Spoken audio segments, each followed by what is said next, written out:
Salut les amis, c'est PKLN, j'espère que vous avez la forme. Aujourd'hui, je vais vous montrer comment utiliser un portefeuille crypto. Les crypto-monnaies sont de plus en plus populaires, mais il peut être difficile de savoir comment les stocker en toute sécurité. Dans cette vidéo, je vais vous montrer les différents types de portefeuilles disponibles, comment les configurer et comment les utiliser pour envoyer et recevoir des crypto-monnaies. Avant ça, bien sûr, si t'es pas encore abonné, je t'invite à le faire, mettre un petit com, un petit like, ça fait super plaisir et ça soutient mon taf. Et allez, suis-moi, c'est parti.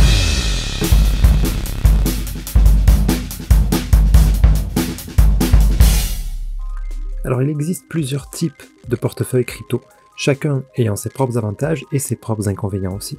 Les principaux types sont les portefeuilles en ligne, les portefeuilles logiciels et les portefeuilles matériels.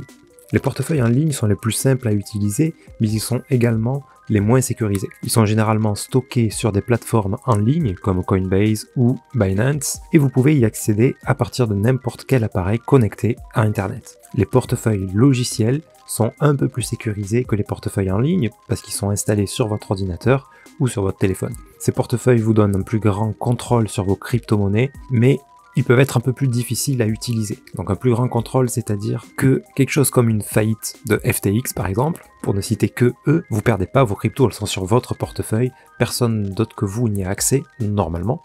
Si vous n'avez pas donné vos clés en tout cas, et du coup, ce genre de mésaventure ne peut pas vous arriver avec ces portefeuilles-là. Par contre, vous êtes responsable de vos cryptos là-dessus, c'est-à-dire que si vous cliquez sur des liens frauduleux, etc., que vous faites hacker, vous n'avez aucun recours, donc aucune protection. Et ensuite, vous avez les portefeuilles matériels qui sont les plus sécurisés de tous les types de portefeuilles crypto. Ces portefeuilles sont des dispositifs physiques qui stockent vos crypto-monnaies hors ligne, ce qui les protège contre les pirates informatiques. Alors une petite nuance quand même, on va avoir ça après, mais ça ne stocke pas directement vos crypto-monnaies restent sur la blockchain, ça stocke hors ligne vos clés qui donnent accès donc à ces cryptos. Donc les portefeuilles matériels sont les plus coûteux par contre, mais ils sont également les plus fiables. Maintenant que vous connaissez les différents types de portefeuilles crypto, je vais vous montrer comment configurer un portefeuille. Pour configurer un portefeuille en ligne, vous devrez vous inscrire sur une plateforme de portefeuille en ligne comme Coinbase ou Binance. Donc là, très simple. Voilà, c'est pas l'objet de cette vidéo, donc je vais pas vous faire un tuto sur comment s'inscrire sur Binance, mais en gros, vous allez sur binance.com, vous vous inscrivez par email ou mobile, par Google, Apple, etc. En fait, comme sur tout type de plateforme, vous vous inscrivez, vous créez un compte, etc. et vous suivez les étapes et vous avez votre portefeuille disponible directement dans la plateforme. Pareil pour Coinbase et autres plateformes. En général, ça vous demande aussi, par contre, l'inconvénient, c'est que ça vous demande de vérifier votre identité. Mais ça, c'est quelque chose dont vous pourrez difficilement échapper quand vous êtes dans le monde de la crypto, parce que même sur Ledger, sur les portefeuilles physiques, quand vous achetez des montants un petit peu trop importants de crypto, quand je dis un petit peu trop important, c'est quand même pas grand chose, donc à moins d'acheter 3 cryptos qui se courent après, vous allez vite avoir besoin, ne serait-ce que pour faire valider l'achat via un prestataire, vous allez devoir un jour ou l'autre vérifier votre identité. Ensuite, pour configurer un portefeuille logiciel, là vous devrez télécharger le logiciel sur votre ordinateur ou votre téléphone, puis suivre les instructions pour l'installer. Là, rien de bien compliqué, mais on va quand même voir un petit peu les exemples, parce que c'est après que ça se complique. Par exemple, vous installez MetaMask. Le plus connu, c'est MetaMask, c'est un portefeuille à la base Ethereum, donc vous n'avez pas accès au Bitcoin dessus, il faut le savoir. Vous avez aussi Phantom pour le réseau Solana, donc on va voir ces deux-là. Par exemple, vous tapez MetaMask, vous tombez sur metamask.io. Voilà, vous le téléchargez, ça s'installe comme une extension de navigateur. Voilà, donc en fonction de votre navigateur, voilà, vous aurez le choix. Une fois installé, donc il apparaît dans les extensions. Ici, moi je l'ai en raccourci, s'il n'est pas là, vous l'avez dans toutes vos extensions. Voilà, ici, vous voyez dans vos extensions. Bon, là, c'est que des wallets pour le coup. Donc, une fois que vous avez ouvert MetaMask, alors par défaut, vous serez sur le réseau principal Ethereum. Et vous aurez rien d'autre de visible que des Ethers. Et c'est la même chose si vous récupérez un ancien portefeuille, que vous l'installez sur un autre appareil. Il vous faudra mettre donc ce qu'on appelle la seed phrase. Vous aurez une seed phrase qui vous sera générée. C'est la phrase qui vous permet de récupérer toutes les infos du wallet. C'est-à-dire que votre wallet, votre ordinateur plante, vous n'avez plus d'ordinateur, vous réinstallez MetaMask, vous importez la clé, la seed phrase, qu'il vous faudra du coup bien noter quelque part, et vous récupérez exactement le même wallet avec toutes les cryptos qu'il y a dessus. Par contre, une fois réinstallées, elles ne seront pas visibles. Il va falloir les importer manuellement. Vous voyez, là, j'ai importé quelques trucs sur ce petit wallet de démo. Ok, donc pour ça, comment ça se fait? Vous verrez que Ether. Si vous en avez d'autres, mettons vous avez du Mars Fort, vous devrez faire importer des jetons. Il vous faudra connaître l'adresse du Mars Fort et je vais vous montrer un petit peu comment on fait tout ça. Importer, jetons personnalisés. Et là, vous devrez mettre l'adresse du contrat du jeton. Ça, en général, ça se remplit automatiquement une fois que vous avez ça. Et vous ajoutez votre jeton personnalisé. Je vais vous montrer, par exemple, sur le réseau Ethereum, très bien. Si, par exemple, vous avez un land sur The Sandbox, vous pouvez l'ajouter manuellement. Parce que si vous achetez un land, là, vous ne le verrez pas. Vous le verrez pas. Donc, pour ça, comment on fait? Si vous avez acheté un land, donc vous êtes probablement allé sur OpenSea ou sur le site de The Sandbox directement. Bon, moi sur ce portefeuille là, j'en ai pas, mais justement, je voulais vous montrer comment en ajouter. Vous allez sur la collection dans laquelle vous avez acheté votre land, et vous cliquez sur n'importe quel land, et vous avez dans le détail adresse du contrat. C'est ça qui nous intéresse, l'adresse du contrat. Vous cliquez dessus, et ça vous amène sur le site Etherscan. Donc voilà, vous avez ici l'adresse complète du contrat. Vous la copiez, vous ouvrez MetaMask, vous faites importer des jetons. Donc dans jetons personnalisés, ne recherchez pas là, vous ne les trouverez pas.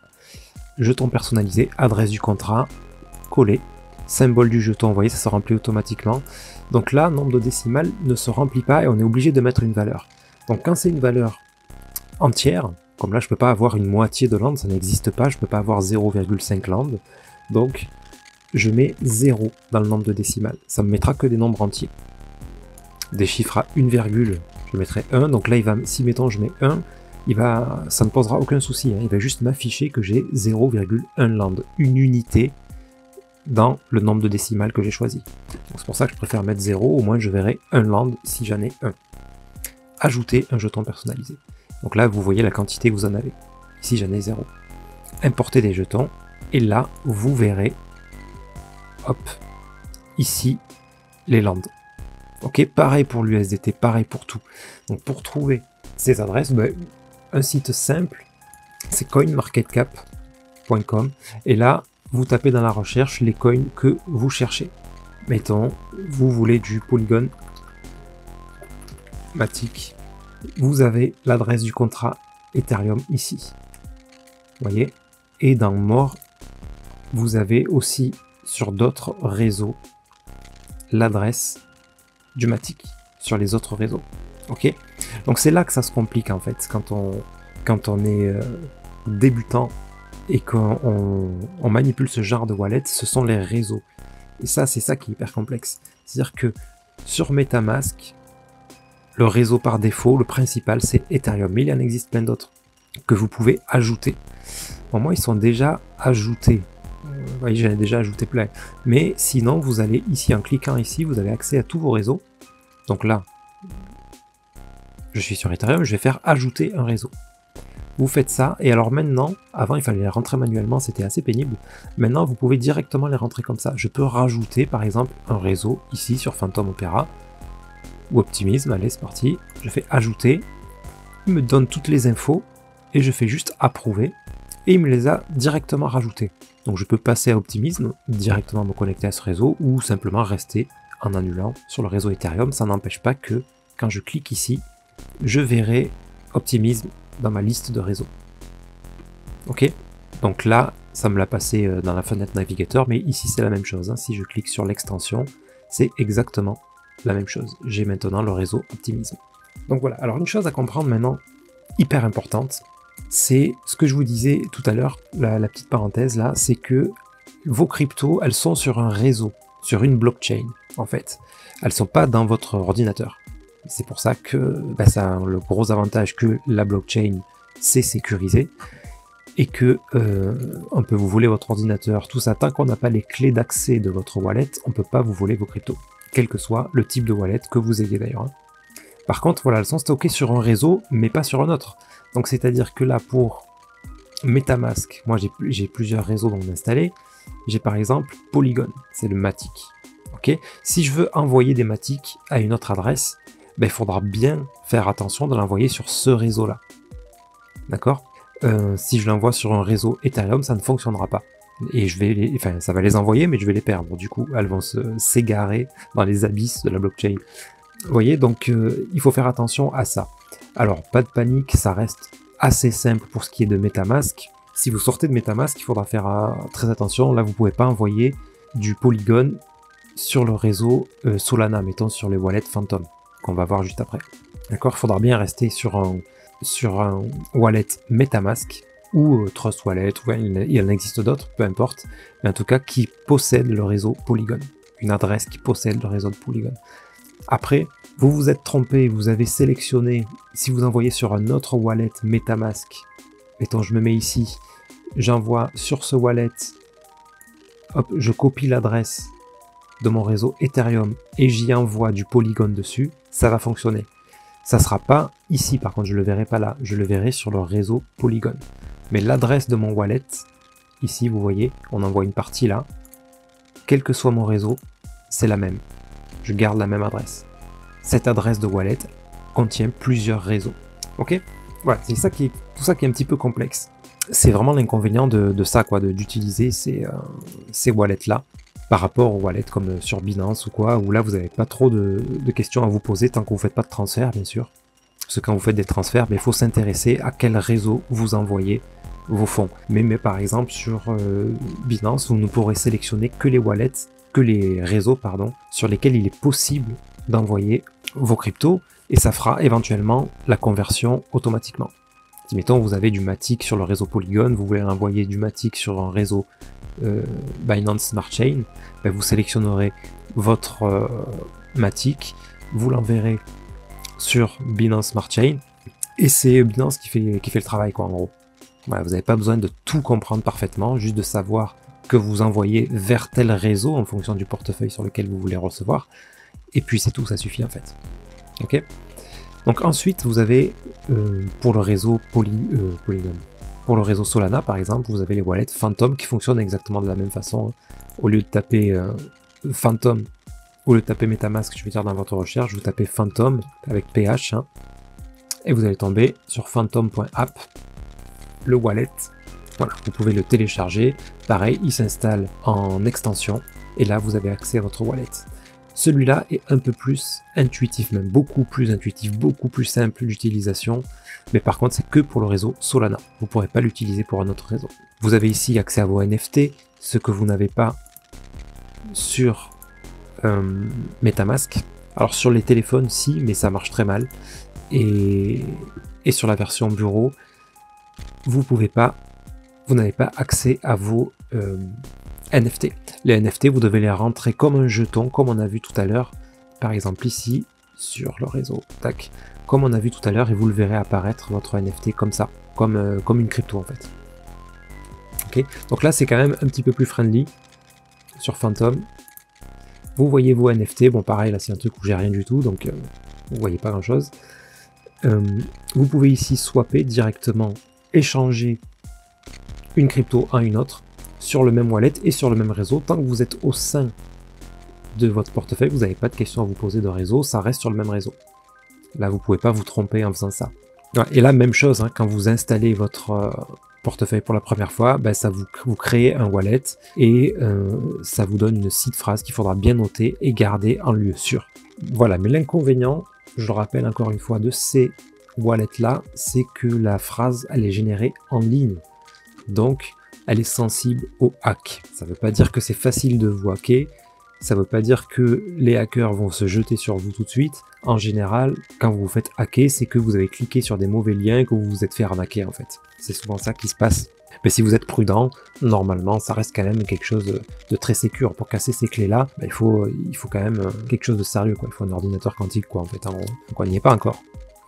Donc ensuite, pour ce qui est de la configuration d'un portefeuille matériel, donc pour configurer le portefeuille matériel, vous devez d'abord acheter le dispositif physique. Donc il existe différents modèles disponibles sur le marché, tels que Trezor ou Ledger. Une fois que vous avez reçu votre portefeuille matériel, d'accord, ça ressemble à une clé USB en fait. Donc vous devrez le connecter à votre ordinateur ou votre téléphone pour le configurer. il vous sera demandé de créer un mot de passe et de sauvegarder vos informations de récupération. Donc les informations de récupération, c'est la fameuse seed phrase qu'on vous donne à la création d'un wallet. Donc là c'est pareil, sauf qu'elle est générée sur cet appareil et donc pas en ligne. C'est-à-dire que personne ne peut y avoir accès d'aucune manière que ce soit, si ce n'est de tomber sur là où vous l'avez sauvegardé, vous, sur un papier ou peu importe. Donc j'ai déjà fait une vidéo d'ailleurs sur Ledger, n'hésitez pas à la consulter, où j'explique vraiment le fonctionnement de Ledger en particulier. Donc il est important de noter qu'il est crucial de sauvegarder ces informations de récupération dans un endroit sûr, car ça permet vraiment de récupérer toutes vos crypto-monnaies. Donc si vous perdez votre portefeuille matériel. Donc la crainte qu'il peut y avoir, c'est ça justement, un portefeuille matériel, ça ressemble à une clé USB où vous dites si je la perds, si elle se casse, je la tombe, je roule dessus en voiture, peu importe. Comment je fais? Aucun problème en fait, vous en rachetez une autre et vous pouvez non pas créer un nouveau wallet, mais importer un wallet dans cette nouvelle clé et vous entrez votre seed phrase là, votre fameuse phrase de 24 mots pour ce qui est Ledger en tout cas, et vous récupérez votre wallet avec toutes ces cryptos à l'intérieur, puisque je rappelle que les cryptos ne sont pas stockés physiquement sur la clé, sur la clé USB. La clé USB ne contient que des logiciels. Vos cryptos sont stockés sur la blockchain, l'endroit le plus sûr jusqu'à preuve du contraire. Maintenant que tout ça est configuré, que vous savez comment rentrer les jetons, etc., on va voir comment l'utiliser pour envoyer et recevoir des crypto-monnaies. Donc pour envoyer des crypto-monnaies depuis votre portefeuille, vous devez entrer l'adresse de réception et le montant que vous souhaitez envoyer. Donc assurez-vous de vérifier l'adresse de réception plusieurs fois pour vous assurer qu'elle est correcte, car une erreur pourrait entraîner la perte de vos cryptos si vous vous trompez par exemple de réseau, comme on disait tout à l'heure. Et si vous vous trompez d'adresse, encore pire. Donc pour recevoir des cryptos sur votre portefeuille, vous devez donner votre adresse de réception. Donc quand on est dans ces portefeuilles-là, l'adresse est ici, il suffit de cliquer dessus, ça la copie automatiquement. Et puis vous la rentrez là où vous voulez la donner. Vous pouvez également trouver votre adresse de réception dans les paramètres du portefeuille. Détail du compte ici. Vous voyez, vous avez même un QR code si vous voulez vous les envoyer par téléphone plutôt que de rentrer l'adresse qui est hyper complexe, vous le scannez, vous vérifiez que c'est bien quand même la même adresse, mais c'est toujours le cas. Mais sait-on jamais, ça vaut le coup de vérifier au moins les premiers et derniers chiffres, on sait jamais. Et voilà. Donc je vais vous montrer ça pour le coup quand même sur Binance. Alors pour ceux qui me suivent, vous savez que moi sur Binance je n'y suis plus. Je ne suis plus nulle part, sur plus aucune plateforme, je ne suis plus que sur Ledger. Donc il doit me rester des miettes quand même de quelque chose là sur Binance qui va nous permettre de vous montrer les manipulations à faire. Voilà, là je me connecte avec le QR code sur mon téléphone. Donc voilà, bon, tout ça est un petit peu complexe, là je ne vais pas vous faire un truc là-dessus, mais vous avez ici l'onglet portefeuille. Et dans votre portefeuille spot, ce qu'on appelle le spot, ce sont vos portefeuilles où sont stockés vos cryptos, tout simplement celles que vous possédez.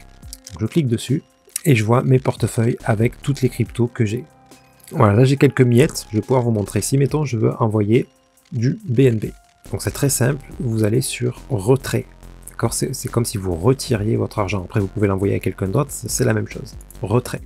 Ici, donc vous choisissez votre crypto, donc là c'est le BNB, mais vous pouvez changer ici. Vous pouvez donc cliquer sur n'importe quel crypto et changer après. Donc je dois rentrer l'adresse. Donc là par exemple, admettons que je veuille me les envoyer sur mon MetaMask. Donc comme je vous ai dit, ici je peux changer de réseau, mais c'est pas nécessaire, l'adresse est la même.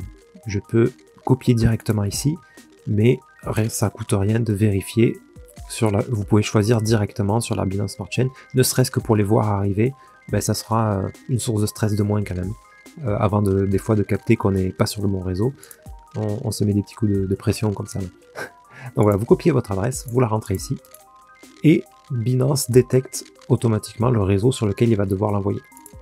D'accord? Après, vous pouvez le modifier. Dans la plupart des cas, il y a plusieurs possibilités. Là, ça n'est pas le cas. On est obligé d'envoyer sur la BSC, en tout cas, pour cette adresse. Donc, vous avez justement un avertissement pour vous parler de ce que je vous dis là des réseaux. Donc oui, je suis sûr. Là, vous envoyez la quantité que vous voulez. Voilà, je ne vais même pas pouvoir terminer l'envoi puisque j'ai une somme trop petite. Et il y a des frais. Les frais, voilà, ils ne sont pas très élevés, mais il y a quand même des frais de réseau. Donc si vous envoyez 0,01 BNB, vous recevrez en vrai 0,0095. Vous recevrez un petit peu moins puisque vous avez ça comme frais. Ok, et là vous faites retrait, il va vous demander de valider avec les codes de d'authentification, etc. Vos fonds seront envoyés. Vous attendez quelques secondes en général. Ça peut durer des minutes. Donc voilà, pas de panique si ça n'arrive pas dans la seconde.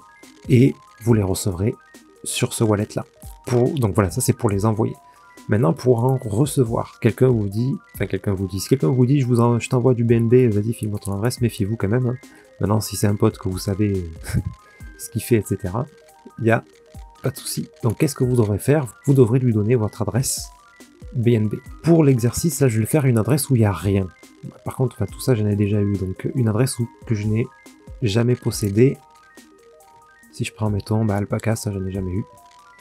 Donc, vous allez devoir faire dépôt. Donc là, on va déposer de l'argent. Voilà, tac, sélectionner un réseau. Donc là, je vais choisir le réseau Phantom, par exemple. Donc, il va falloir savoir de quel réseau provient la crypto, hein, pour donner cette adresse-là. Bref, vous précisez ça. Vous copiez, et puis vous donnez cette adresse-là, et puis on vous envoie via le réseau FTM de l'Alpaca, et vous allez recevoir ça dans votre portefeuille spot. Ok, après pour MetaMask, c'est plus ou moins la même chose en fait. Hein. Vous allez avoir acheté, vous pouvez directement acheter des cryptos d'ailleurs, via des prestataires, donc c'est là que vous aurez à fournir vos informations.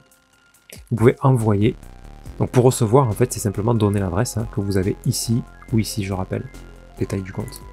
Et pour envoyer, c'est envoyer, même chose, vous entrez ici votre adresse, voilà, mon fonds est suffisant, j'ai 0 forcément, vous rentrez le montant, suivant, vous validez, et puis l'argent part. Ok, donc là pareil, attention parce que là vous ne pouvez pas sélectionner le réseau c'est dans lequel vous êtes. Pareil sur Phantom, je vais envoyer mes Solana, donc je peux en déposer, donc si j'en dépose, voilà, j'ai mon adresse, là pareil que je peux copier, ou le QR code, ou envoyer, là vous choisissez l'adresse, vous rentrez le montant, etc. Là par contre c'est que sur le réseau Solana. Après pour ce qui est des portefeuilles physiques, pareil, je ne vais pas refaire comme sur la vidéo que j'avais fait, je l'ai déjà fait, donc je vous invite à regarder ça, à chercher sur ma chaîne, vous tapez Ledger sur ma chaîne, vous tomberez de suite dessus. Mais ça revient au même que MetaMask. D'ailleurs, vous pouvez rentrer directement, connecter. Alors où est-ce que c'est déjà? Je crois que c'est ici, quand vous cliquez sur votre icône là, vous pouvez faire connecter un portefeuille matériel. Ce qui fait que votre portefeuille matériel, vous pourrez le contrôler depuis MetaMask. Ok, je vais vous montrer par exemple, moi j'ai mon Ledger ici, je crois que je suis sur le réseau, allez je vais aller sur un réseau où il n'y a pas grand chose. Sur BNB, j'ai rien du tout d'ailleurs sur BNB. Donc voilà, là je suis connecté à mon Ledger. Par contre, pour envoyer des fonds, je ne pourrais pas le faire juste avec un simple clic. C'est là qui est justement toute la sécurité, c'est-à-dire qu'il faudra que je connecte mon Ledger à mon ordinateur et que pour valider la transaction, au moment de signer l'envoi, il faudra que je valide en appuyant sur le bouton de ma Ledger. Ok, sans ça, ça ne pourra pas être envoyé. Donc quelqu'un qui aurait accès à votre adresse ne pourra pas l'envoyer s'il n'a pas un Ledger. S'il n'a pas votre Ledger en fait. Sauf s'il a vos clés, qu'il les a rentrées dans son Ledger. À partir du moment de toute façon où vos clés sont à la position de quelqu'un, il peut absolument tout contrôler sur votre portefeuille. Donc attention à ces clés-là. J'ai parlé aussi de méthodes pour bien les sécuriser, donc n'hésitez pas à regarder sur la vidéo Ledger. Ok les amis, voilà, je pense avoir fait le tour. J'espère que cette vidéo vous a aidé à comprendre comment utiliser un portefeuille crypto. Rappelez-vous que la sécurité de vos crypto-monnaies dépend de votre choix de portefeuille et de la façon dont vous gérez vos informations de récupération. Soyez toujours prudent et n'hésitez pas à poser des questions si vous avez des doutes. Merci de m'avoir regardé et sur ce, je vous souhaite une excellente nuit et je vous dis à très bientôt. C'était PKLM, merci.